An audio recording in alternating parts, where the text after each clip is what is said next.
Assalamualaikum warahmatullahi wabarakatuh. Nama saya Devina dari 126 dan di sini saya akan membahas materi semester 2.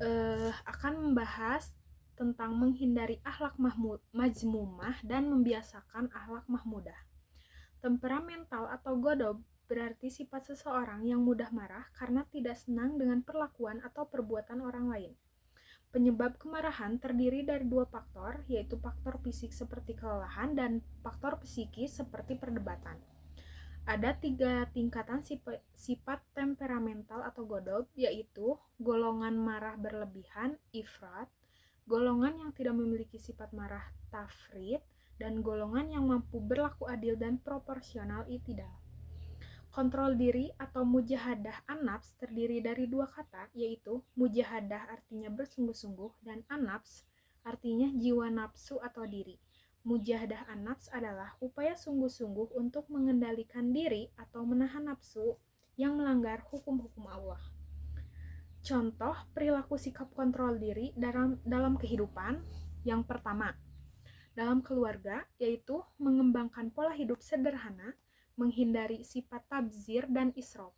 Yang kedua, dalam masyarakat, yaitu menghargai perbedaan, toleransi, serta menghormati orang lain. Dan yang ketiga, dalam lingkungan sekolah, yaitu disiplin, patuh, dan taat pada aturan, serta tata tertib sekolah. Berani dalam Islam sering disebut syaja'ah, berarti berani atau gagah. Syaja'ah adalah keteguhan hati, kekuatan pendirian untuk membela kebenaran dengan cara yang satria dan terpuji. Nah, selanjutnya akan membahas tentang menerapkan al-kulliyatu al-khamsah. Al-kulliyatu al-khamsah berarti 5 prinsip dasar hukum Islam yang bertujuan mewujudkan kemaslahatan, dan apabila hal ini tidak ada, maka akan muncul kerusakan. 5 prinsip dasar hukum Islam. Yang pertama, menjaga agama, hifdzuddin. Menjaga agama lebih diutamakan sebelum menjaga hal lain. Logikanya, untuk apa hidup sejahtera memiliki keturunan banyak dan baik, hidup berkecukupan kalau akhirnya masuk neraka. Yang kedua, menjaga jiwa atau hifdzun nafs. Terkait dengan pemenuhan kebutuhan dasar manusia dengan merawat kesehatan badan dan rohani manusia. Yang ketiga, menjaga akal atau hifdzu akal. Dilakukan dengan cara menjaga akal pikiran agar dapat digunakan untuk berpikir. Akal harus dibekali dengan ilmu yang cukup, terutama ilmu agama. Apakah yang sehat dan tidak tercemar dengan pikiran kotor akan mudah memberi manfaat untuk kemaslahatan umat. Nah, yang keempat, menjaga keturunan atau hifdzun nasl. Salah satu tujuan agama adalah untuk memelihara keturunan.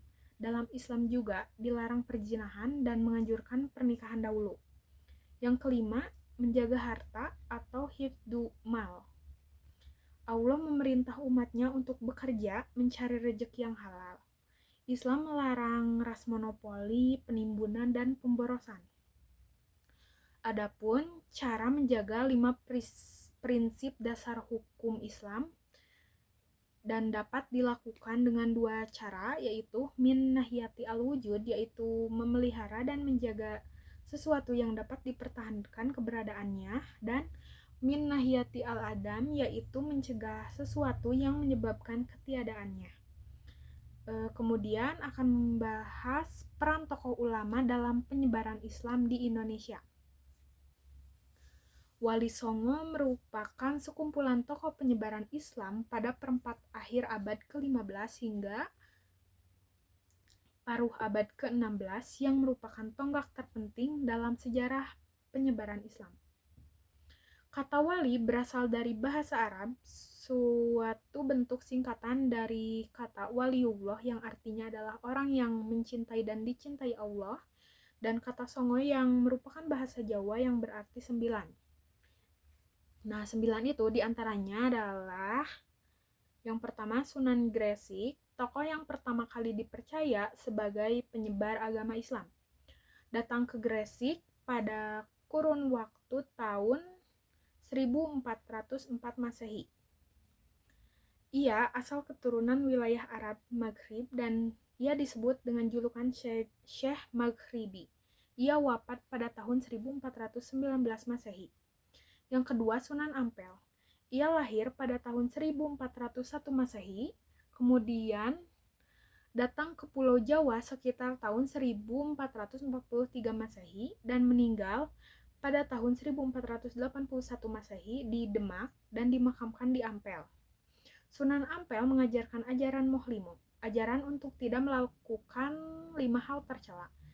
Moh main tidak mau berjudi, moh ngombe tidak mau mabuk, moh maling tidak mau mencuri, moh madat menolak merokok, dan moh madon menolak bermain perempuan. Yang ketiga, Sunan Bonang. Ia melanjutkan misi dakwah yang sebelumnya oleh Sunan Ampel. Ia lahir sekitar abad ke-14 Masehi dan wafat pada tahun 1525 Masehi dan dimakamkan di Tuban, Jawa Timur.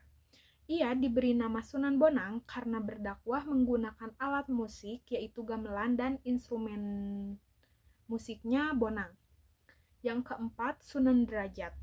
Lahir pada abad ke-15 Masehi dan wafat pada tahun 1522 Masehi dan dimakamkan di Desa Derajat.